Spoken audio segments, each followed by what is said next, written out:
پیش کرتے ہیں بچوں کے لیے اردو اینیمیشن۔ عبداللہ پیارا نام عبداللہ، سارے زمانے میں میرا نام عبداللہ، دوستوں کا پیارا ہے، سب کا دلارا ہے، لوگوں کی آنکھوں کا جگمگاتا تارا ہے، یہ تو ہے اچھا عبداللہ، یہ تو ہے سچا عبداللہ، عبداللہ پیارا نام عبداللہ، سارے زمانے میں میرا نام عبداللہ۔ میں اور نہیں دینے والی، میں نے تمہیں برابر کا حصہ دیا ہے۔ یہ بالکل غلط ہے بطول، تم نے گھر پہ چپس بھی زیادہ لیے تھے اور ابھی 3 بسکٹ بھی زیادہ لے رہی ہو، تو کیا ہوا؟ یہ بالکل ناانصافی ہے۔ میں ہمیشہ تمہیں ناپ تول کر برابر چیزیں دیتا ہوں۔ میں نے بھی برابر ہی ناپا اور تولا ہے، تم ہی ہو جو اور مانگ رہے ہو۔ السلام علیکم بطول۔ وعلیکم السلام۔ کیا بات ہے بطول، اس طرح جھگڑ کیوں رہے ہو؟ دیکھو خدیجہ، امی نے ہمیں چپس اور بسکٹ دیے تھے اور اسے میں نے آدھا آدھا بانٹ دی، لیکن عمر کہتا ہے میں نے اسے کم دی ہوں اور خود زیادہ لے رہی ہوں۔ اوہ، تو اس میں کیوں جھگڑنا؟ عمر، جب ہم آپس میں کھاتے پیتے ہیں تو کسی کو تھوڑا کم اور کسی کو تھوڑا زیادہ آ جاتا ہے، تو اس میں ناراض نہیں ہونا چاہیے۔ وہ تو ٹھیک ہے، لیکن یہ ہمیشہ برابر کا بٹوارا نہیں کرتی۔ یہ غلط بات ہے بطول، بھلے ہی کوئی ہم سے اپنی شکایت نہ کرے، لیکن ہمیں بٹوارے کو پوری ایمانداری کے ساتھ کرنی چاہیے۔ اس بارے میں قرآن میں بھی تو اللہ نے کئی بار حکم دیے ہیں۔ خدیجہ، تم میری اچھی دوست ہو کر بھی عمر کی سائیڈ لے رہی ہو؟ جاؤ، میں تم سے بات نہیں کرتی۔ بطول، اس میں سائیڈ لینے کی کیا بات ہے؟ میں تو بس جو سچ ہے وہی بول رہی تھی۔ بالکل ٹھیک کہا تم نے خدیجہ۔ ارے زید، عبداللہ، تم؟ ہاں، ہم کافی دیر سے یہاں ہے اور تمہاری باتیں بھی سنیں۔ عمر، کم زیادہ تو ہمیں اپنے نصیب سے ملتا ہے، اس میں دل چھوٹا نہ کرتے ہوئے خوش رہنا چاہیے۔ کیوں عبداللہ، میں نے ٹھیک کہا نا؟ وہ سب تو ٹھیک ہے، لیکن دوسری بات زیادہ اہم ہے کہ ہم ایماندار اور سچے بنیں۔ ایماندار اور سچے؟ ہاں دوستو، نبی صلی اللہ علیہ وسلم ان پر نبوت آنے سے پہلے بھی امین اور صادق رہے۔ لوگ ان پر پورا بھروسہ کرتے تھے، چاہے کوئی بات ہو یا کوئی لین دین۔ تو ہمیں بھی چاہیے کہ ہم آنیسٹ، سچے اور ایماندار بنیں۔ ارے لیکن یہاں ایمانداری سے کیا لینا؟ کیوں نہیں؟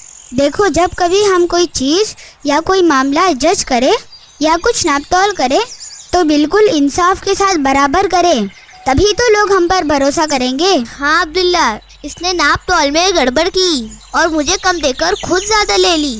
بطول، یہ اور بات ہے کہ ہم آپس میں کم زیادہ شیئر کر لیتے ہیں، لیکن بانٹنے والے کو برابر کا حصہ بانٹنا چاہیے۔ اوہ ٹھیک ہے، آئندہ میں ہمیشہ برابر اور انصاف کے ساتھ بٹوارا کروں گی۔ لیکن کیا تم اب بھی خدیجہ سے ناراض ہو؟ بالکل ناراض ہوں۔ ارے بطول، میں نے ایسا کیا کر دیا؟ تم نے عمر کی وجہ سے مجھے غلط کہا۔ دیکھو بطول، خدیجہ نے بالکل صحیح کیا، اسی کو جو کہتے ہیں انصاف اور سچائی۔ ہمیں وہی کہنا چاہیے جو حق ہو، چاہے اس سے ہمیں کوئی نقصان ہو یا ہمارے اپنے دوست رشتہ دار ناراض ہی کیوں نہ ہو۔ ایسا کریں گے تبھی تو ہم سچے اور ایماندار بنیں گے۔ ایمانداری میں اتنے معنی ہوتے ہیں، مجھے آج معلوم ہوا۔ ہاں، واقعی میں کتنی چیزیں ہیں اس ایک الفاظ میں۔ ہاں دوستو، ہمیں سچا اور ایماندار بننے کے لیے ان باتوں کو ہمیشہ اپنانا ہوگا۔ کن باتوں کو عبداللہ؟ ذرا ایک بار دہرا دو تاکہ ہمیں یاد رہ جائے۔ ٹھیک ہے، ہم جب کبھی کہے تو سچ بات کہے، لوگوں سے کوئی لین دین کرے تو بالکل ایمانداری کے ساتھ، بنا کسی دھوکہ دھڑی کے کرے، ہمیشہ سچائی کا ساتھ دے، چاہے ہمیں نقصان ہو۔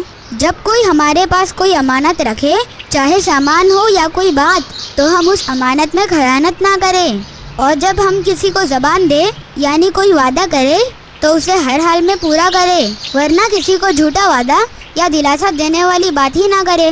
ایسا کریں گے تبھی تو ہم بھی صادق اور امین کہلائیں گے۔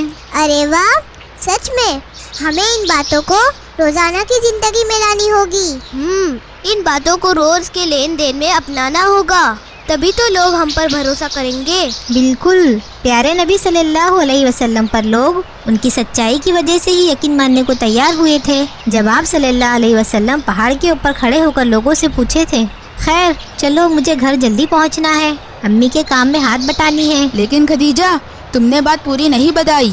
اللہ کے رسول صلی اللہ علیہ وسلم نے پہاڑ پر سے لوگوں سے کیا پوچھے تھے؟ اس واقعے کو ہم پھر کبھی سنیں گے۔ رہنے بھی دو، میں گھر میں ابو سے ہی پوچھ لوں گا اور پیارے نبی صلی اللہ علیہ وسلم کی سچائی اور امانت داری کے پورے واقعے کو سنوں گا۔ ٹھیک ہے، ہم پھر ملیں گے۔ السلام علیکم۔ وعلیکم السلام۔ زمانے میں